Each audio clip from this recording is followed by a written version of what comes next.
Regionals. We have, and as of right now, there has not been another announcement. Yes.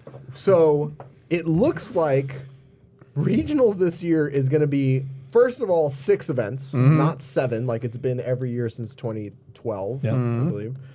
And there's going to be no max event, which is the first time ever. And there's going to be no back-to-back event, which will be the first time ever. And more importantly, no fucking barbells. Hell yeah. A single barbell. Not one barbell. And you know what? You know what I think about that? I am happy. Why? Because I've been complaining this whole podcast, or the whole run of the podcast, that CrossFit competition isn't really about being the fittest anymore. It's about being a highly specialized athlete in the sport of Olympic weightlifting who occasionally does some metcons and gymnastics. Yeah. And that's how the training is reflected in a lot of popular CrossFit training programs. Yeah. And there's a bit Dave Castro's big fuck you to all that. Yeah. And Well, that's the thing is, I definitely, one thing I like is that there's not some sort of Olympic lifting max like that. I'm glad that is not there. But thoroughly fucked up. But barbells can be utilized for so many other things that aren't necessarily just about the strict discipline of Olympic lifting. They, just in metcons and other things like that. So it's interesting to see not just the absence of a max, but the absence of barbells as such from competition. That is a big statement. That's interesting. It is. And it's also interesting, though, back-to-backs, because when I saw, I was looking at some of the announcement videos, and when I saw 21-15-9 dumbbell snatches and ring dips, I just assumed that would be a do this, then rest 60 seconds and start something else. Because it seems the domain seems so small for a regional event. So that's also interesting. Yeah, so, still off the top of my head, I can't remember every event, but the first event is weight vest. It's you start with a run, and then there's handstand push-ups, chest bar pull-ups, and squats. And then the second event is that 21-15-9. We can bring up the events right up here. So Castro, the reason why we think that it's only these 6 events is because Castro posted this photo of the board saying going to be fun, as if he's not going to add anything else. So the second event being 21-15-9 dumbbell snatch and ring dips. The third event on Saturday is this big chipper overhead walking lunges with one dumbbell, double unders, wall ball, rope climbs, and then back up. The fourth event, handstand walks, toes to bar, and double kettlebell deadlifts. Sunday is the fifth event, 21-15-9 muscle ups and overhead squats with the dumbbell, which is very similar to event 2. And then event 6 is this crazy sprint of assault by calories, burpee box jump overs, and sandbag cleans. That will be fun. That's just one round Just of that? one time. Oh, wow. That'll be an insane sprint to watch there. Yeah. Boy, howdy. So, I get it. I understand the sandbag message. clean. Yeah, so I I'm understand curious the to see message what the standard is for the sandbag clean there. Though that being said, already in this, speaking of standards, I watched one announcement video, and I'm already feeling the anticipatory frustration of the standards not being enforced. Because I was watching the announcement. I watched the announcement video for the snatch and ring dip thing, and make sure the dumbbell gets brought all the way past the waist before it is released from the hand and goes. And I'm just it'll be interesting to see how inconsistently that's enforced across all regions and across individual competitors. Yeah, there's a couple things that I really like about this, and a couple things I find very odd. And I get the message. The message being hey, you guys are focusing too much on barbells and weightlifting. And honestly, I would say that that's less of the athlete's fault as much as it is CrossFit's fault. Yeah. Because this is a massive turnaround from the past 10 years of the CrossFit Games than the past 25 years of CrossFit. No, believe me, yes. I wasn't meaning to rip on the athletes so much, but I think this is top down, and CrossFit I think is correctly righting the ship there. I mean, listen, it's a very aggressive move. I don't know if it's the right move. Well, the thing is, but that's the thing, is I think that, for instance, what was it? It was, I forget which CrossFit Games, when they introduced all these high skill movements at the games level that had not previously been part. When it was the year that they did, I'm trying to remember what year it was. It was the year when they did like pistols at the games, when pistols had just popped up on the 2010. Yeah, 2010. Yeah. There was pistols. That There was back was when double unders were a skill movement. yeah, exactly. And so Miko then- did not know how to do them that still. that was back 2010. They started off the games with like the two most high school movements of all time at that point, which was the squat snatch and the ring muscle up. Yeah, exactly. And that is interesting. And so I can see that this is a course correcting thing. So I dig it, but I'm wondering internally, though, when we say like it's kind of this top-down thing, I'm wondering if this represents kind of a tension between like new ideas that Glassman has that he's now enforcing or having Castro enforce in the actual programming of the games. Because Castro, it would seem, has had, carte blanche to program whatever he wants in the games. And you know what he's programmed? Tons and tons and tons of Olympic lifting, and snatching, and clean and jerking, and then clean and overhead complexes, and just all this lifting stuff. Then we've seen coming out of CrossFit.com in recent in the last 6 months or so. We've seen all of these videos where specifically, or a couple of videos where specifically it's Glassman who has been saying, like, use more dumbbells, dumbbells create a frictionless plane, all of these other things. And then we see this programming from Castro that reflects that. Right. So I'm wondering if this is not even I'm wondering if this is, Glassman in his continued development of the thing in like asking that the barbell emphasis be diminished. Maybe. I think really the question is, okay, you look at CrossFit, it's two different things. Yep. It's the CrossFit Games as a sport, and it's CrossFit as a fitness methodology. The Games has had an identity up until now.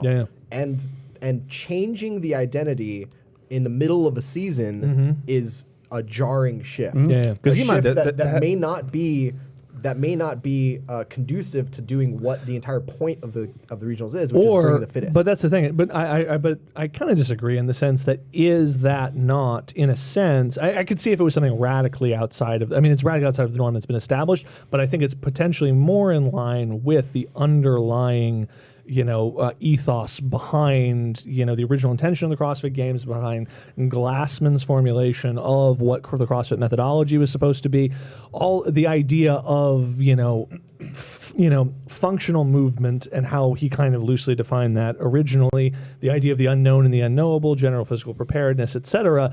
This course correction and its unexpected nature. We kind of bitched and moaned about the dumbbells at the open level, just from a logistical standpoint, it could put an undue burden, but that's not really a factor here. And so when I see something that is so radically outside of the norm, that's been established up to this point, that also redirects the emphasis away from barbell stuff or Olympic lifting specifically, which we've talked about. I don't know. I like it. To me, it feels like, oh, this is CrossFit. Like this is the kind of stuff. In a way, while it's different, I wasn't really expecting dumbbells to be to be the form it would take. It feels more like what I expected CrossFit to look like back in the 2010 days when it was still evolving, versus what it has been the last 6 years, which is this, which is running and snatching and stuff.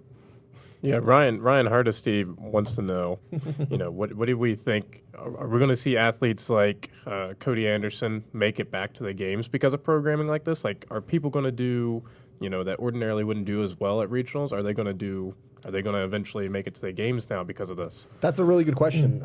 I think the biggest effect that we're going to see is the fact that there is literally nothing heavy in this.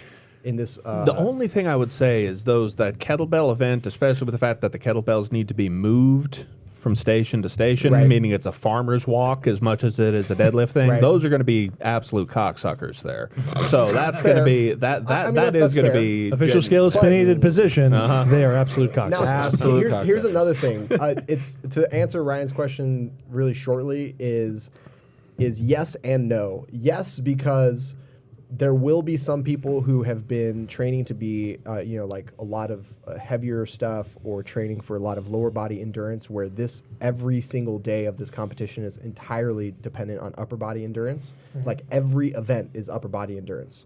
Even the grip stuff that Cliff is mentioning with the double kettlebell deadlifts, right? It's all upper body endurance. So the the shift is not going to be as dramatic as we expected. Yes, there will be a change in who's going to be qualifying for the games, but the difficult thing is like always parsing out what that difference is, right? Because at the end of the day, your like Vellners, you know, your Fraziers, your Catrins, your Annies, like all those athletes who are like perennial top 10, perennial podium, they're gonna make it no matter what events you put up there. Yeah. You could fucking make it like every event is a triathlon and they would still beat everybody. Well, that's what's interesting is that these guys is that this almost reflects, in a way, I need to kind of do a deeper dive on this.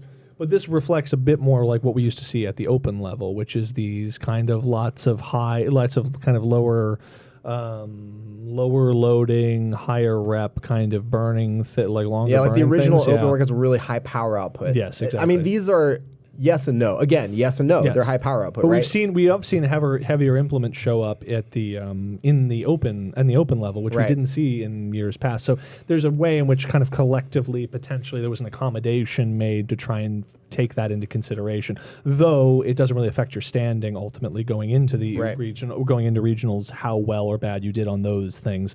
So it might affect who qualifies, but really those loading implements aren't really going to affect who goes to the fucking regionals. Really at that elite level. And I mean, with this, so like, you know, none of the athletes that I've spoken to are worried about the programming. They look at it and they're like, it doesn't matter. Like these workouts, they play into my favor, and the ones that don't won't be an issue. Like that sort of thing, right? There's very like at that level of competence, there's very like nonchalant attitude towards whatever you could program, and that's really what, like, you know, the podiums out of any of the regionals, you can probably predict, like almost to 100% accuracy, you can probably predict most of the podiums, because at this point you look at the regionals and you're like, all right, unless someone really fucks up, like Sam Briggs fucked up her handstand walk a few years ago, unless someone really fucks up, they're kind of like a shoe-in, right? There's just, we know their capabilities. I think in particular for this year, we are going to see a little bit of shakeups. I think the very, very top performers there, Right, Matt the Frazier shakeups are going to be 4th and 5th.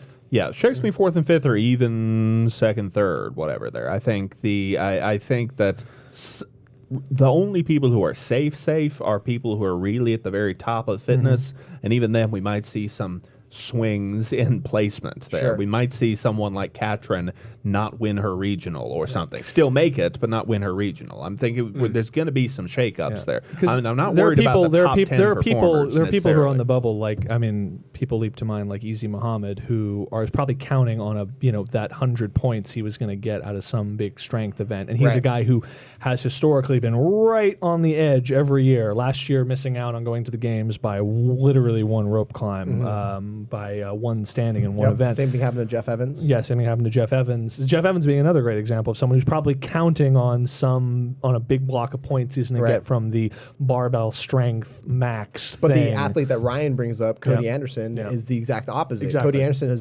been historically kept out of qualifying for the games again because of the heavy. Yeah, and that's where we see things like, okay, so there was heavier shit in the open.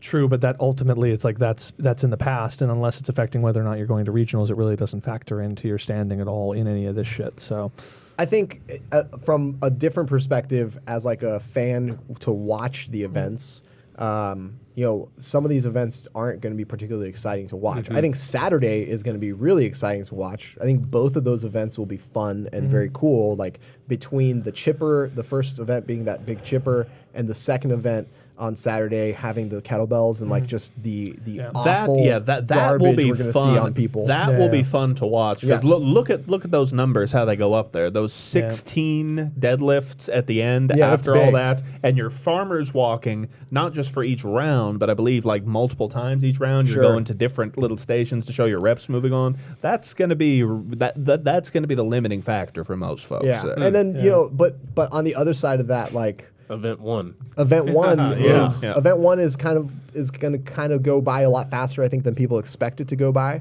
but it's not going to be the most exciting. It's not going to be the most exciting thing to watch, because, you know, I mean, at the top level, they're gonna do this mainly unbroken or close to it. Can someone interpret event 4 for me? Because I'm just trying to. Event 4 works on like this: it's for time. 60-foot handstand walk, 10 toes to bar, 10 deadlifts. 60-foot handstand walk, 12 toes to bar, 12 deadlifts. Oh, I get it now. And then all the way up to 60-foot handstand walk, 16 and 16. Oh yes, and keep in mind, the pairing of toes to bar with those deadlifts, Right. deadlift / farmers walks. There, Right. that's going to be gnarly. I know that's a fantastic event. I love that event. And like that's the thing. I look at these 6 events, and among them are some really awesome pieces. Specifically, like I really like event 2. I like event 3. I like event 4. And those are 2 kettlebell. Those 250-pound kettlebells that are both being deadlifted. At the same time. Yeah. How heavy were the deadlift? 203. Those were 203 At the that year at games, the games that year with Matt and Ben. Yeah. Though Okay. many fewer reps even Yeah, for yeah. that event. Yeah. Oh, for It was. that. I Oh, think that's true. That was like it was like eights or something. Yeah, or like yeah. 8642. I Yeah, think yeah, it was. exactly. Yeah, there was only a few at a So- time. So 16. That And actually is that a pretty crushed people. substantial strength element to the thing. I mean, grip strength will be tested. Yeah, But I mean, it reminds me of the they did the 21:59 deadlifts at 3:15 and box jumps workout. They did But the that's 4 true. or 5 As deadlifts I last say that, year. and then I think that anyone who's in the top, who has a chance, who's in the top 3 is just going to smoke all of that Right, stuff regardless. So. I wish for me this would have been like a perfect regionals workout, regionals weekend if Sunday was different. Yeah. I think event 5 and event 2 are too sort of like similar. It just tastes too similar. Not in the fact that they're going to be similar workouts. They're going to take significantly different periods of time. Event 5 is all about pacing the muscle ups. Event 2 is all about sprinting as fast as you possibly can. Yeah. And it's like I would have liked. It sounds kind of like crazy to say, even though we make fun of the whole like, oh, we use so many barbells in CrossFit. I just would have liked to see some like really gnarly barbell workouts show up. You know what I think the biggest surprise here is that the shakeup like this is occurring at the regional stage. Because if, say, the Open didn't have a barbell in it, that would almost be more appropriate, because the Open is just casting a wider net. You only need to make the top 20. It's not really a narrow funnel here. The regionals really are the narrow funnel. That is Yeah. the place where the events, the particulars of the events matter the most, because everyone talks about, well, once you make it to the games, pressure's off. You just have fun there. Open, it's not too important your placement, just trying to make it to regional. Is that making it through that narrow funnel of regionals that is kind of defines the training for the next year. Yeah, I mean, in a people's way- train for the regionals year round, pretty much. in a way, CrossFit basically they have its cake and they can eat it too, right? They can say whatever they want. This is CrossFit. It is CrossFit, and regionals are supposed to be CrossFit events, and these are CrossFit events. It doesn't always have to have a heavy element. It doesn't always have to have that back to back. It doesn't always have to have a barbell. Those are 100% true facts. However, that said, the sort of like sport has been built around this expectation and like shaped and molded in a really specific way. And if they want to change it, they want to change it. That's fine. But if at the end of the day, like, is it necessarily going to bring the right people to the games? And again, you can't really say anything until you see what the games are going to be. Like, are the games going to make up for this? Here's my thought is just to take even a further step back away from this, and this might get a little bit abstract, but what I like about this is the fact that is bringing into the games level the fact that CrossFit isn't just a sport, or it isn't just that, but it does have that not just methodological aspect that's innovative, but almost that ideological aspect that's so innovative that it's ideologically driven. It's methodologically innovative, but it's also ideologically driven, and the idea that Glassman is potentially exploring and coming to new ideas about the role that, let's say, dumbbells could play versus the overemphasis on dumb and barbell movement, and that idea, just that notion that maybe this is pushing forward the vanguard of fitness methodology, and then that is actually having an effect on the programming at the games. Is exciting in a way, because that was so much, I think, a part of what interested, what created fitness nerds, 10 years ago out of Cliff and I, just because, there was this idea that there were like smart people who were really figuring out, breaking down and sort of breaking new ground in basically how to create better, more capable humans, and redefining what the word fitness means. And then, over the course of the past 6 years or so, it's become a sport. It's sponsored by Reebok. It's a thing. There's an expectation. That nerdy kind of pushing the vanguard forward of what is this? What is fitness? How do you create these more capable human beings that were theorized, years ago when people would sit on the ranch in Aromas and talk about one day there will be people who are running sub 430 miles and squatting 600 pounds and all of this. And the idea that rather than just, collecting their money from Reebok, putting on an exhibition of fitness, which is they often say this is not an exhibition of fitness, et cetera. The fact that what they're doing in terms of their methodology is actually having an effect on the programming at the games. They're changing the things up, but changing things up, I think, with a purpose is really exciting. And that I feel is, at the most fundamental level, what is compelling about CrossFit versus fucking anything else. Here I am. We've shit on CrossFit for 47 episodes of this show, and I'm like, remember that good shit at the beginning that got us all on board? This kind of excites me and makes me think that good shit is coming back in a really interesting way. So I like it. Yeah, I understand what you're saying. I get what you're saying. I think it's like, regardless of whether or not, maybe it would have been cool to have one barbell in there. I just think I think there's and this so totally comes down to, like, I don't disagree with the idea of, like, course correcting away from being weightlifting specialists. That makes a lot of sense to me, and that the fact that clearly it's gotten to where it is. They've been listening to the podcast, right? The fact that it's gotten to where it is. I take credit for it. There, you should. You are 100% responsible for this. The fact that it's gotten to where it is their own damn fault, and they're trying to change things and mix it up and put the ship in the right place. If the consideration that they're making is this is going to be really inconvenient for someone who was training for the games, it's like I can understand how they can't be beholden to that. They can't be beholden to, like, but what about all these people who spent their year training Olympic lifting because that was the expectation last year? It's like, well, I remember the first CrossFit Games that had the 7K run was like everyone was upset when it was announced. Like, that's not CrossFit. CrossFit is couplets and triplets that are executed over the course of 7 minutes, and that was the CrossFit domain. And then when they announced a 7K run, everyone like fucking threw their hands up and goes, like, we didn't train for this shit. You can even see if you watch every second counts. Like was it the next year? It was the next year. It was in the stuff that the additional materials I think that Savan Matosian had put together. Everyone bitching and moaning and pointing at the 7K run and saying that's not CrossFit. We trained all year to do like 7-minute couplets, and now they want us to run up a hill. Like, this is ridiculous. We didn't train for this. And and that's why I say, like, I had calluses on my hands, not my feet. Yes, exactly. And I think at every stage when they've been changing shit up, and they've changed certain things that I don't necessarily like, but this I dig, and that, like, the fact that if they had to be beholden to making only incremental adjustments based upon the expectations of the athletes, I think just not only can I'm glad they're not, but I also I think they're doing the opposite, Kyle. I think they're choosing the events based on the expectations. That's what I'm saying. They're doing the opposite. I think that they're deliberately fucking with I'm saying they're deliberately not only am I glad that they're not doing that, but I'm saying it almost fits into the methodology of the unknown and the unknowable and all of that shit to kind of fuck with that expectation a little bit. Yeah, what I'm most interested in the year ahead is, because most programs seem to be training, CrossFit programs, most of how everyone trains for CrossFit is training for regionals here. So what is programming going to look like for the next year? Is Ben Bergeron's comp train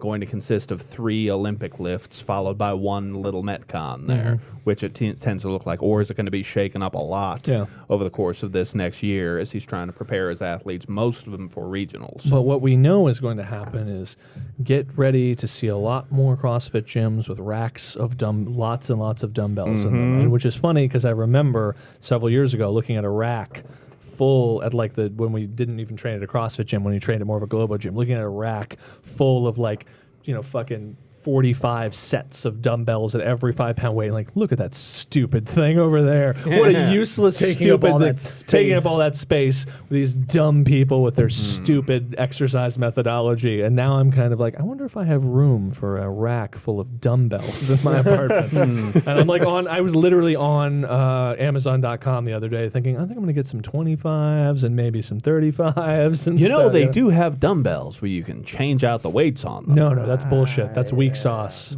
Plus, then you don't get to do the cool dropping it from overhead thing. Or it's $800 if you buy it from Rogue. What? Adjustable dumbbell handle. Ones? No. Yeah. I want the pink ones that you use for jazzercise There classes. we go. That's what I'm talking It'll about. match your kettlebell. I do. Yeah. You agree. Yeah, that's ideal. Chase Boom. concurs. Chase concurs. All right, so that's the regional events. Who fucking knows? We'll see what happens. We're going to move on here.